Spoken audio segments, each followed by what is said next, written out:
All right. Well, welcome, Judith. This is such a fun opportunity to get to interview you. I'm super excited. And I was thinking about the new work that you're doing, and I wanted to kind of leap right into that because it feels so relevant.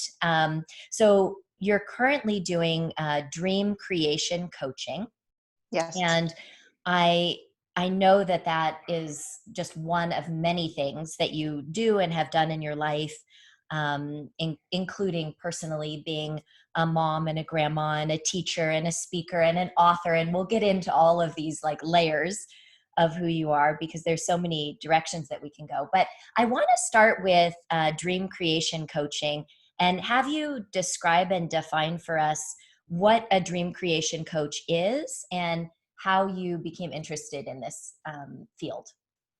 Okay. Um, what it is quite simple. People are here and they want to go to there.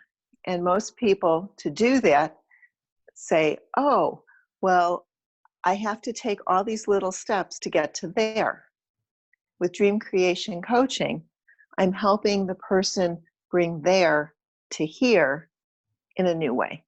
hmm I love that. And I know you and I had touched on previously that sometimes people hear the word dream and they think it's like your dreams at night when you're sleeping. But your dreams that you're talking about are like the vision for your life and what you want to create in your life. And so the here to there is to get you from where you are now to that vision of your life that you want to create. Is that right? Yes, it's all the dreams, hopes, desires, and wishes. hmm Yeah. And so take me back a little bit to what motivated you to start doing this particular type of work. Well, it started with headaches, and I went to a doctor who tapped on my head and messed up my hair. We used to call it the Rondu, but it was Dr. Ron. But I started feeling better. So I started asking questions. And then he'd answer the question and he'd send me to a class or to a speaker or to a book. And 20 years later, I'm still working with him, Mm, although no longer as his patient, more as a colleague. That's wonderful. And he set me on the path of energy healing. And then through that, I got to consciousness transformation. And then I realized that they're the same thing. Where energy healing is applied to body, consciousness transformation is applied to life. Mhm. So I sort of combined all of it. And I looked at the areas of my life that were working and the times in my life where something just like, well, of course this worked. And then I started looking and going, whoa, what made this work? And it was that I was using the energy and the consciousness. And I didn't even know it at the time, but I was. And then I'm a very formula type person. And within the formula, there could be 300 different ways to do it. But this is the general direction. So I made up the formula basically of 4 steps. hmm Yeah. Uh, And do you want to share those 4 steps with us now to describe a little sure, bit how you've created this dream creation coaching? Yeah. sure. The first is being a high vibe. The energy that you are when you're trying to do the creation has an influence. If you are depressed, you don't have a lot of oomph to put towards your dreams. It's just sort of, yeah, it would be nice, but your dream might be to get off the couch. You're not going to dream of having a corporation and changing the world and things like that. If you can move up to gratitude and peace and kindness and love and joy, then you've got a lot of power available to you. And then when you create, it's like you wiggle your fingers and things happen. So being the high vibe is one. And the high vibe are the vibrations that match peace, gratitude, kindness, love, joy, those types of things. hmm The second step is to know what your dream is and to imagine it. Most people don't know what their dreams are. And most people stop with, well, this is my dream. I want to have a car. Well, with my program, we move a little bit past that. And we're like, well, what is it that you truly want by having a car? And what body sensation will you have when you have that car? Now, if you're sick, your dream may be to feel really good. And to you, feeling really good means that you're going to go to Disney World. And what your body is going to feel when you're at Disney World is just like this great big bursting bubble of smiles. And it just is like coming out of you, and there's nothing you can do about it. And that's so different than just, I want to get better. So then the next step would be aligning to the sensations that you want. And a lot of time is spent here because there are a lot of little things in our lives, the words we use, the thoughts we have, and most people don't realize what they're talking about. You know, oh, that kills me. And they think they're being funny, but they're telling the universe that kills me. And the universe goes, okay, we want you to be right. So let's kill you. So you just have to pay attention to all of this and change it around. And then in addition, a lot of people look back instead of forward. So if you're looking back, that's where your focus is, and you're going to repeat that. If you're looking forward towards what it is you truly desire, then your focus is there, and that's what you'll create. Mm-hmm. The fourth step is inspired action. And this step is so important. People don't realize it. When you have a hit, which means you have a thought, you have a feeling, you have something coming in that goes, all right, here's a little whisper of, do this. Then you go, okay, I'll do it. But it's like when a writer has an idea, oh yeah, I'll get to it. It's gone. It's not happening.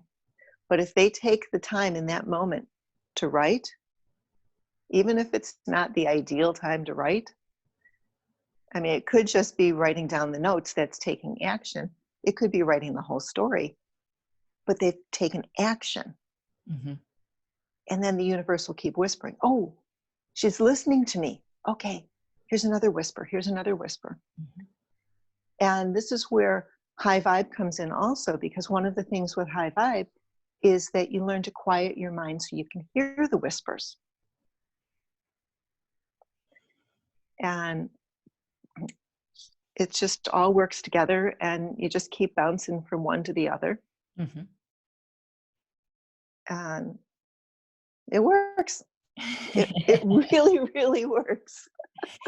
And how have you applied this over the years? I know you mentioned that this really started for you with your migraines, you know, it sounds like more than 20-ish years ago, and that your body was, you know, providing that challenge. And so you went to see this doctor, Dr. Ron, and started to work with that. And then over many, many years, you know, began to explore energy healing. And I know you've done things like matrix energetics, and many other practices where you've learned about how to work with your own energy and also kind of the energy around you. And I'm interested to understand, like, as this has progressed in your life, how your own relationship with your migraines and, you know, kind of personal evolution has gone along on this trajectory of learning that you've undertaken. I wish I could say all my headaches are gone. I can't. Mm-hmm. But what I can say is that I'm going to be high vibe no matter what. So I'm going to be calm. I'm going to be kind. I'm going to be peace. I'm going to be joy. I'm going to be gratitude. I'm being these things, not just, okay, in the moment I'll play like I am. Mm. I'm being these things, and there's where my power is. Mm. Overall, the headaches are a lot less. And some days, I don't have any at all. And that's great. And I can do so many things, but I'm not going to let it hold me back. Yeah. One of the things that I teach is about letting go. And if I can catch the headache soon enough, then I can literally let it go, let it go, let it go, let it go, let it go. And just imagine taking the headache, chopping it up in little bits, pulling it out, and filling with like a rose gold color. And you can feel the expansion in it. And the expansion is so important because when everything is contracted, Mm-hmm. it's like all the molecules are bumping into each other all the time. So it's a traffic jam in your body, basically. Right. It's a traffic jam. Yeah. But you expand out and you stretch the energy and you become all of that you can be. And you're expanding in all these different directions. And all of a sudden, it's not the traffic jam anymore. And there's a lot less pain. Yeah, that's wonderful. And I know, Judith, I know you tried, many conventional strategies at the time. And, you Oh, did yeah. a lot of what, it's not like you just hopped into this. You initially explored what Western medicine had to offer and, tried different approaches there. And then kind of transitioned. So yeah, maybe share a little bit about that, like how that kind of turned a corner for you and where you went with it. Okay. Well, I started out the Mayo Clinic like 30 years ago or so. And they said, oh, you have headaches, take Excedrin. I hope that since then they've progressed. But I'm sure they have. It's the Mayo Clinic after all. yeah. There's nothing wrong with the Mayo Clinic. It just wasn't for me. And I think this was the universe telling me, no, not there. Mm-hmm. So then I tried Diamond Headache Clinic and they gave me some drugs. And yeah, it was nicer, but I still had the headaches. So it didn't really matter to me. So I stopped the drugs. Then I went to a Catholic hospital in Indiana and they said, put your husband before yourself. And I went like, what? You're like, wait a minute. I remember the doctor saying this and then the nurse coming in afterwards. And I'm like, did he really say that? Oh yeah, he really said that. That's really important. And I'm like, all right, I'm out of here. Like, wrong hospital. I'm not in the right place. And then I started with chiropractic and acupuncture and things like that. And I still use all of those. Mm-hmm. And I just keep learning. And it's so much fun for me to keep learning. Mm-hmm. Yeah. In fact, I like chiropractic so much that at the end of my first marriage, which wasn't working so much, and it was better to get rid of him than to put him first. But That was the ultimate decision, huh? yeah. At the end of that marriage, I'm like, my next husband's going to be a chiropractor. And I said it with a lot of emphasis. But I said it one time. But there was so much emphasis, I still remember it. And I remember the room that I was in, and I remember who I was talking to. And then, fast forward a couple years, I'm divorced, I'm dating, I meet a guy, and he's a chiropractor. And I went, I remember saying, my next husband's going to be a chiropractor. And he said, there is no way I'm ever getting married again. This summer, we're celebrating our 6th wedding anniversary. So apparently that worked out for you. Yeah, but that's one of the things. You have repetition, emotion, and motion. When you have repetition, you do it over and over and over. So you're forming a new habit. Emotion is the oomph that you put into it. If you just sort of want to it's like, whatever. But if it's like, whoa, this is it, and this is going to be it, and nothing's getting in my way, totally different vibe. Motion, if you're sitting very still, you're not using all of your energy. You're not using everything that's possible. And that's why you get really good speakers that use their arms and they're all excited and everybody's involved with them. And their arms moving and walking back and forth across the stage are a big deal. You buy into it. And one of the things you're doing is convincing yourself that this is possible. Mm-hmm. Yeah, it makes me think about mirror neurons too, and what that's triggering in us when we see somebody else in kind of a high energy, or in your language, like a high vibe state, right? When they're feeling really good and like their best self, and then maybe they're on stage and they're moving and they're expressing, and how our mirror neurons actually start to pattern with that and to feel in our own system that really beautiful high energy. And so I could certainly see how that, in just a basic biologic sense, could trigger a response in us too. Oh, yeah. Because we totally go there. Well, I also want to talk about Judith, because I know how much you love to learn, and also how much you love to share through your teaching and your personal coaching and your writing. And I wanted to specifically get to your books, because you've written a couple of books. The first one was Surviving Your Teenager and Being Happy Anyway, which I think Yes. is a totally great title that many parents can relate to. And then your most recent book, which came out, Dear Future Lover, which is just so cool. And I love the story of like how that book came into being. So I want you to share a little bit more about what inspired you to become an author and to write these books and go down that particular path. Okay. I never really thought that I was a writer, but then the universe kept whispering in my ear to be a writer. When I was a teacher, I taught report writing. When I had kids, I had writing club. When my first was little, my dad called and said, I'm tired of listening to how bored you are. My newsletter editor just quit. You're going to do it. I'm like, no, no, no, I don't want to do that. I want to be a mom.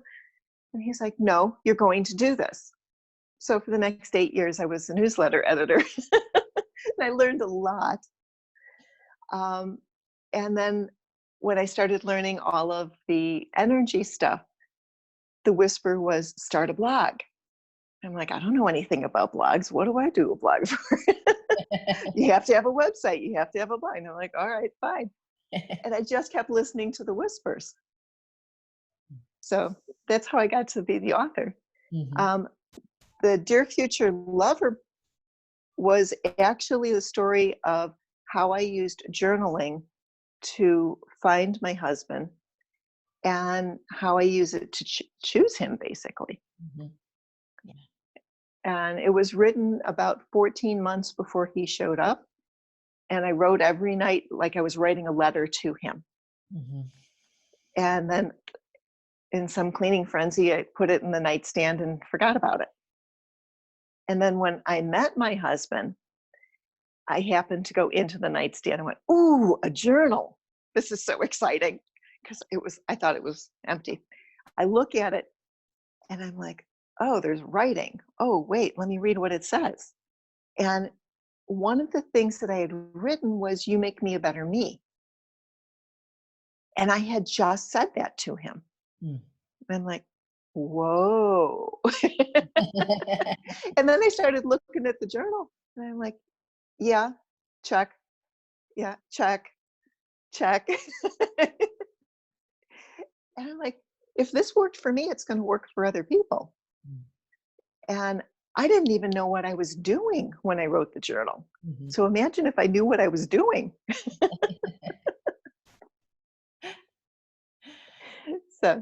And so that really inspired you to want to share this almost like as a technique or as a strategy with other people who were wanting to pull in their dear future husband, like to pull in their future husband, I should say, Yeah. but to use this as a way to write and practice and kind of really hone in on exactly what you're wanting to, call in for that relationship, because it is such an Well, important it's relationship. the thing is that people look at it and think it's only about relationship. Mhm. You can use it for health. You can use it to Right. find a job. You can use it to find a house. You are in relationship with something. Mhm. You are in a relationship with the chair you're sitting on or the car you're driving in. You are in relationship with the room you're in. You are in relationship with your body. And I know you work with a lot of kids who are not feeling well, Mhm. Yes. and they're in relationship with their disease or their diagnosis. And the whole idea is to put your best forward. So if you're writing about, oh, this happened, and all these horrible things happened, then you're actually inviting more horrible things to happen. If you can turn it around and go, oh my goodness, this was fantastic. I got to meet someone famous today, and you know, find the littlest things to be grateful for. It might be that your favorite nurse walked in, and it might be that you got to go home. It could be all these little things, but you get enough little things that you're grateful for, and it adds up.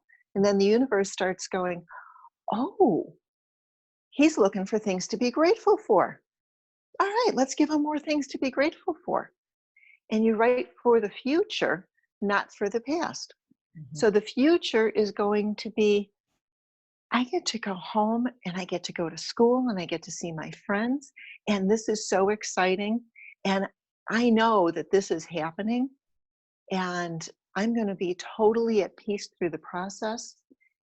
And then you start talking about the future. Then you make a slight adjustment and you talk about that future as if you already have it. I am surrounded by people who love me. I'm surrounded by people who care. And everybody in my life is a benefit to me. And everyone in my life is helping me. And I'm helping me to be powerful and strong.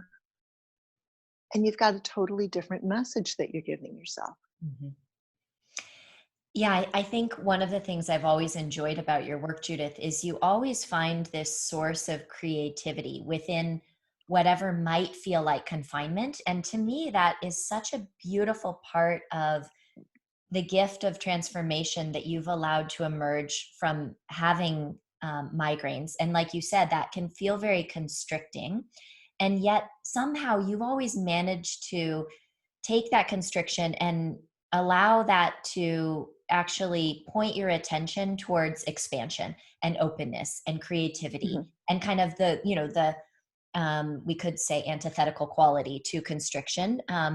And so you find these like endless sources of how do I re-envision, how do I recreate, when it feels like I'm the most stuck and confined and trapped and I can't get out. And you somehow always find the little window or the little light or the little um, creative open space that lets somebody see the positive possibility. And you've mentioned gratitude a few times, and I think what I'm hearing is like that's actually one of the key elements or cornerstones to the way that you're practicing, in that you seem to really, consistently return to a place of gratitude.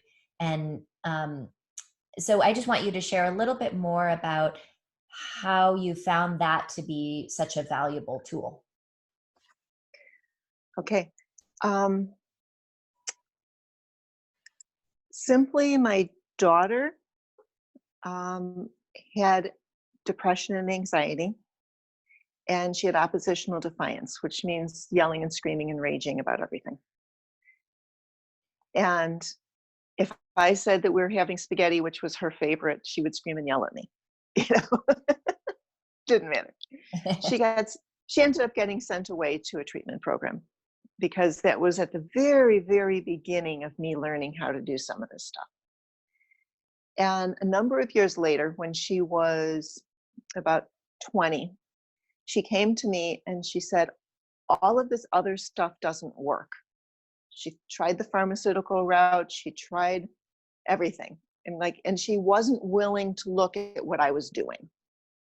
So I'm like, well, you have to do something. So let's try this other stuff. And the first thing I taught her was gratitude. She was able to pull herself out of depression by doing a half hour of gratitude every day. And if she was feeling really bad, it would be an hour. And she was grateful for electricity, and she was grateful for indoor plumbing. And it didn't matter what she was grateful for. She started out by saying it. She ended up feeling it, which is more powerful. And then she ended up being it. And now if she gets mad about something, she's like mad for 20 minutes. All right, I'm done with that. She gives herself 20 minutes to be mad, to experience the mad. But then she's done. And she's so happy now. And she did it herself by doing the gratitude. So that was my first experience. I'd heard about it before, and I'd done a little bit of it, but I hadn't like really done it. Mm-hmm. She showed me that by really doing it, it works. That's wonderful. Yeah, it's so interesting to me how in your life you've had these health challenges personally and in your family, but you've used those to expand your knowledge and to grow. And, you shared in this conversation how important it is for you to learn things. And I know about you also that you like to learn things and then share them with others, which I know is, like how your books have emerged. It's like you learn certain Yeah. things along the way and then you want to teach it or you want to write it and you want to help others. But I just want to take a moment to really acknowledge how you've taken suffering in your life and used it as a platform to create positive change and transformation. And that's a choice. That's Oh, actually, yeah.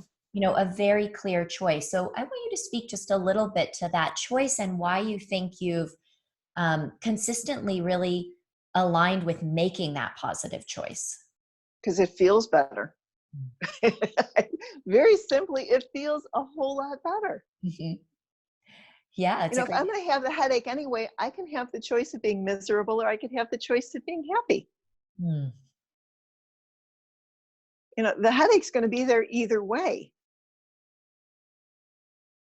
And I'm all for what works. There's no right or wrong, good or bad. It either works or it doesn't work.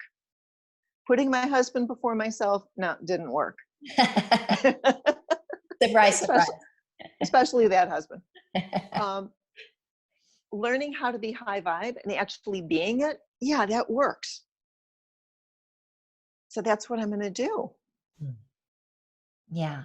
And that you used the word earlier in our conversation, empowerment, but it's like empower. It's like that is where you've really claimed your power, where you've really made a very conscious decision that, like you said, whether you have a headache or not, you have the power to choose how you're going to be with it.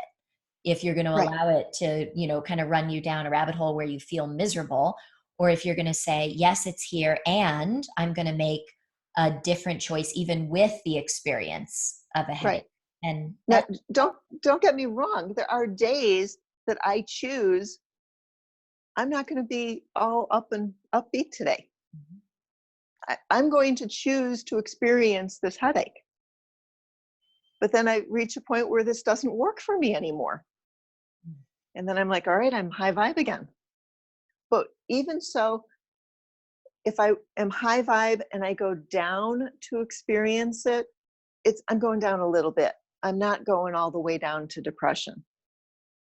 And just for that day, okay, instead of being 100 points of kind and happy and all that, I might be 50 points of it. If you measure it like points. right. If we make it a point system. Right.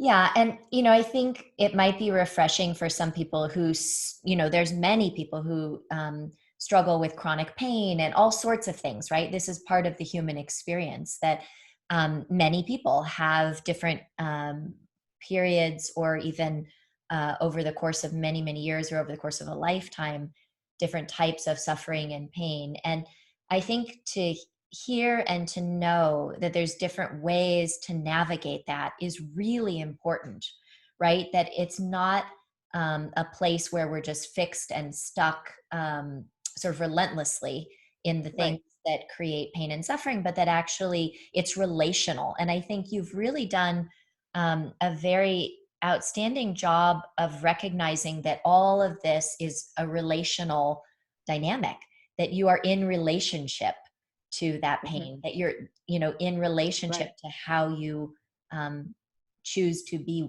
present with it.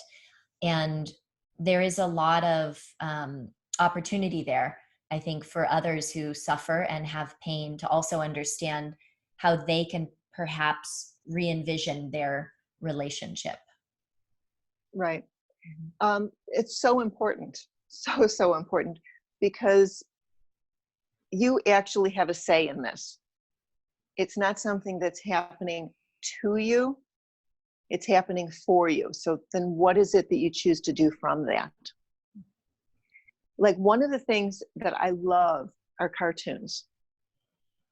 And in fact, Dr. Ron's always telling me that I do Looney Tune energy healing.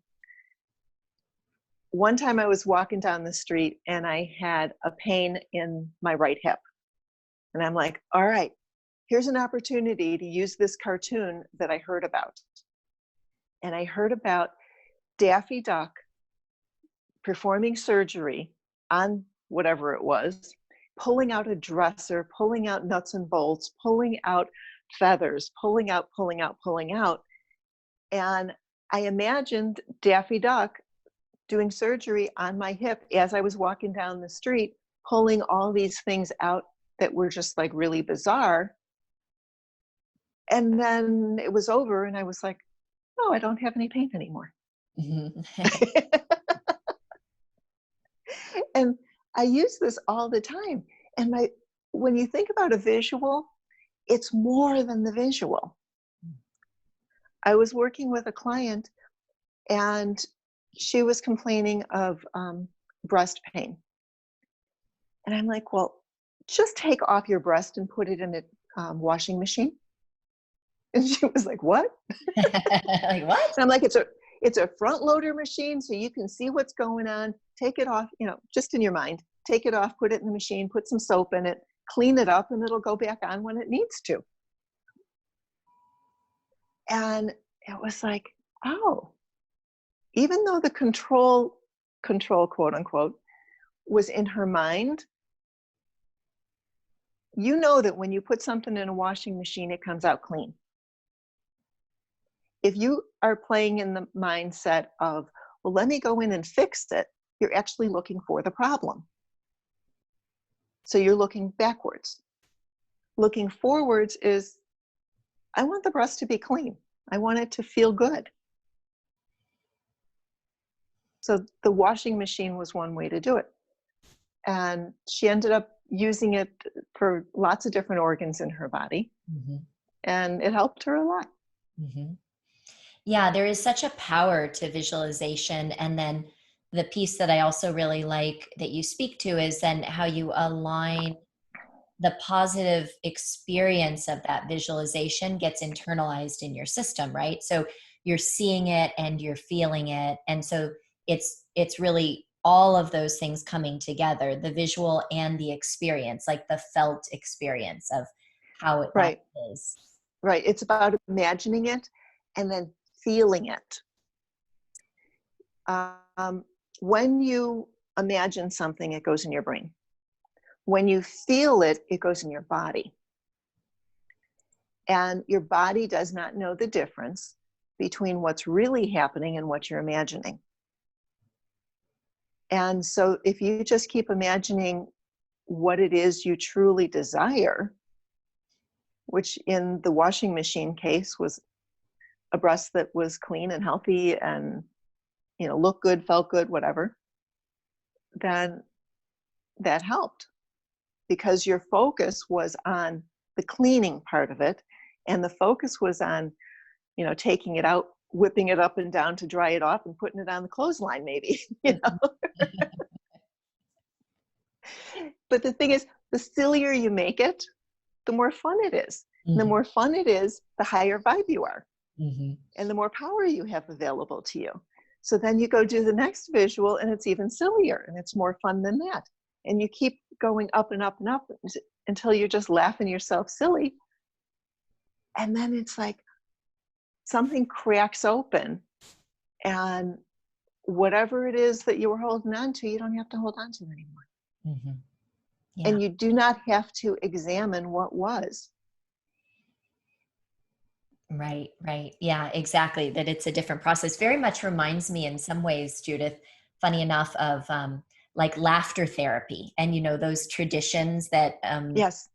Have, I think, emerged from India but have now, gone viral all over the world because, just the simple act of moving our system into a place of laughter and joy has so much positive benefit. And so the conscious practice that you do where you make it more fun and more fun, and even if it gets sillier and sillier and sillier, that is actually very skillful, right? To create Yes. so much joy that your system just gets, like you said, higher vibe and happier and, more filled with what you're wanting to produce in your system anyway. So there's right. Most people would be like, oh, well, this is all the fun I can have. Or this isn't, I don't know what to do more, but you've made a statement. So ask a question. What would be more silly than this? What would be even more fun? And then in the washing machine case, it might be, oh, the washing machine grew arms and legs. Okay, so what's sillier than that? Well, the washing machine is scrubbing itself. Okay, what's sillier than that? Well, let's put some purple bubbles in it. And what's sillier than that? And you just keep getting sillier and sillier and sillier with the intention still of cleaning whatever it is. It's cleaning. Mm-hmm. Yeah. Yeah, it's so interesting to look at all the different playful ways that you've found to create positive change in your life and to help others to do the same. And oh yeah, I think it's very, very skillful. When you think about, when you sort of look at, and this is just the word healing, but when you look at healing and what it means to heal and how people, move through difficult experiences and find greater places of peace or love or joy or connection. How do you now define healing and what it means to heal? ooh, good question. Most people look at healing as the absence of the pain or the problem. But what if we looked at healing as attaining something? And we look at healing as expansion. And we look at healing as all the possibilities are available. And we're just choosing different possibilities. So if we chose the possibility A, maybe now we'll choose possibility S. And knowing that we can move in between. And we'll try S and that didn't work. So let's try Z and that didn't work. All right. Which one? We've got, if we've got an alphabet going, we've got 26. Which one's going to work? Oh, F. Great. And then you try F and it works. And then you've done more than just heal the body. You've shown yourself that you've got some amazing powers, and your powers were to be able to choose. And your power is expansion. Because if you have a constricted traffic jam and you're all tight together, nothing can move. And your problem seems absolutely huge. But if you go through expansion and you expand your energy all the way out to the stars and through the entire earth and the whole galaxy, your energy is huge. And now your problem is little. So by expanding, you're actually healing. Yeah, I love that. And I love that idea that healing isn't like getting rid of something, but it's, I think the word you used was attainment. It's like the attainment of something else that you're wanting to move towards. It's what you're wanting to embrace or embody or experience, and that's the state. So it's not an absence, it's more of a presence of what you're wanting to Right. be present with. And it's actually a beingness, but most people get stuck in the, well, I'm being in pain. So if we go to the attainment part of it and you go to the expansion, then you get used to that, and then you're being that. Because the pain that you were was a habit. And you're used to it and you know it and your body's comfortable with it. And to try something new, even though it's better, your body's going, whoa, whoa, this is new. I don't know what this is. I'm afraid. Let me go back to where I was. It doesn't have to be that way. It's just, very often is. Mm-hmm. And then when you get used to being this expansive self, then you're going, oh my goodness, this feels so good. I'm never going back over there. And then every once in a while you slide back and you go, oh, no, wait, I'm reminding myself why I don't want this. I'm choosing this one over here. I'm choosing the expansion. And it just feels so much better. Right, exactly. Yeah, and I think there's something really valuable too in what you're offering, that it's not an absence of suffering at all costs, right? So it's not, because I think about, as you indicated, we work with a lot of children who are born with different illnesses and conditions um, that can create a lot of suffering from the origin story, right? From their birth Right. experience. And so it is something that has a chronic component that will be with them throughout this life. And yet there are beautiful tools that they can use, very much in alignment with the kinds of things that you're describing, that can be there, that illness can be there, but it doesn't have to define every experience in the way that I think so many of us sometimes think it has to. And so to have a freedom like this in their toolkit, to understand that Mhm. there is an inherent power to define sort of your consciousness and where you want it to go, and the types of things that you want it to engage in, and the states of being and gratitude and peace and love and joy that you want to invite in, even when there is certain states of challenge in the body, can be a form of joy and play and curiosity that children and families sometimes forget that they have available to them because the suffering is so great.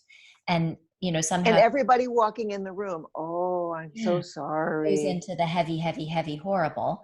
Yeah. And that's ultimately, as you're describing it, that's a choice. And it doesn't mean that there's not hard elements. It's not to ignore any of it. It's just simply to say, we can also reframe. We have power. We have decision to take any challenge in our lives and reframe it and play with it in different ways and reimagine it. Um, and then to me, there's also even then the toolkit side of it is like, what you use the word for, like, what is this pain or suffering for? And I often look at it from the perspective of like, how is this serving me? How is this serving me? And what is it that I Same. can, grow through or like expand out of? Like, how is this actually of benefit to me in some way? And that doesn't mean that it's not going to transform, because it's maybe because of the understanding of it is of benefit to me that it will transform. But yeah, that recognition that that which initially feels so horrible could actually be our greatest gift. Yes. Very true. Very true. While you were talking, I was like, well, what would someone in a hospital be able to do to clue other people in that things are changing? Mm. We're no longer going the route of heavy. We're going the route of laughter. And I'm like, what could a kid do without telling everybody? Like, what if they put a sign on the door that said laughter or leave? It was so simple. Right. These are the choices. Yeah. You can come in, you can be happy and laugh, or you leave. Right, right, right. But there would be something simple that they could do that they don't have to then, I have to be happy so that other people are happy. Mm. Yeah. But people are all of a sudden going to go, oh, I got a joke to tell you. Mm-hmm. Or here's a video that's pretty funny. Right. Or let's do ha ha ha ha ha together. Mm-hmm. Things like that. I do micro mini workshops, which are 2 to 3 minutes of me doing one little bit of the dream creation or the energy healing. Their basic principles and how they might apply. And one of the first ones I did was on laughter. And so I talked about laughter a little bit. And then I started going ha ha ha ha ha ha ha. And then I started laughing so much that I couldn't stop laughing. And I had to just turn the video off because I couldn't do anything else other than laugh. And it felt so good. It sounds like it was very successful. Yes, yes. So successful, you like had to stop because you couldn't stop laughing. Yeah. Because I'm like, everybody who's listening to this is going to start laughing, but at some point, I'm like, how long is enough? Right. And I could have kept going and going and going and going. And even as we talk about it, I start laughing about it, and then I've got a bigger smile and my energy is more expansive. And I just keep going, oh my God, that was so funny. Surprised yourself there. Yes, definitely. All right. Well, I think we're at a good moment to do our little lightning round of questions for you. So these are, All right, go for it. fun. Okay. So we're gonna ask first, is there a particular book or podcast that has inspired you or that brings you joy? Ooh, one of the best books ever was Power versus Force. Yeah. That explains the vibrations. And David Hawkins has a whole collection of books, and they're all good. And he's a scientist, and he really gets into it. And another one would be Physics of Miracles. Mm. They're both science-based. Now, when I talk, I recommend the books, but I'm not going to talk science, because I'm going to talk about this works, doesn't work. I don't need the science behind it. Right. I just find it interesting. Yeah. And I like that you take such a practical approach. Like, does it work? Because that's what you're using as your kind of defining strategy. It's like, if it works, then use it. If it doesn't, then Right. don't. Yeah. Right. So someone like meditation, that might work for somebody. And for somebody else, Qigong might work. And for somebody else, exercise will work. But it may be that today meditation works and tomorrow Qigong works. And it may be that in meditation, sitting works better than laying down, which works better than walking meditation. Or a meditation with a mantra is better than a mindfulness meditation where you empty your brain. Mhm. you just got to find what works for you. Yeah. Yeah. Okay, perfect. That like tees us up for the next question. All Um, right. which you've actually shared a lot of these, but the idea is like, what's your favorite wellness hack? Or is there something that you find works really well to keep yourself well and happy? I do something every day to center myself. Mm. Very often it's a consciousness reading or a spiritual reading or meditation or exercise. But I can tell the difference between, think about when you watch a horror movie and you get really tense. And then when you're watching beautiful um, landscape and, maybe gliding and you're feeling like open and expansive. So those are the two difference. You're either contracted or you're expanded. So I'm looking for more experiences that help me expand. Today it was Qigong and meditation. Yesterday it was reading and meditation. Mm-hmm. It changes on the day. And Yeah. then, about halfway through the day, I'm like, all right, I need a pick me up. So it was swimming. Mm-hmm. And do you just tune in with yourself in the morning to determine what feels best to you on a given day? Yeah. By tuning in, you're like, all right, body, I'm ready for the day. What's going to make it even better? And then I hear the whisper. Oh, today the whisper was go outside and stand in the sunshine and Qigong. I'm like, okay, Mhm. And so you follow the whisper. I love it. yeah.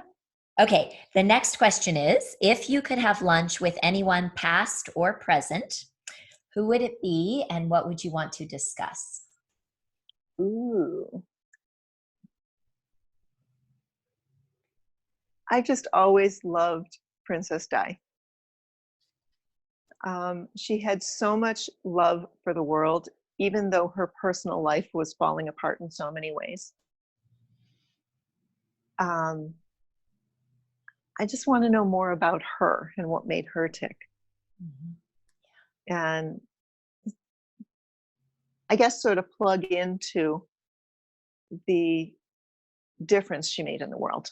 Mhm. Plug into her and like, how did she make this happen? What made it work for her? Right. Yeah, that's beautiful. Is there any other parting wisdom that you would like to share? Ooh, this is interesting. I look at my board and I have a saying on it. And when you asked me that question, my eye immediately went to the saying, which reminds me that what you notice is what your answer is. Mm.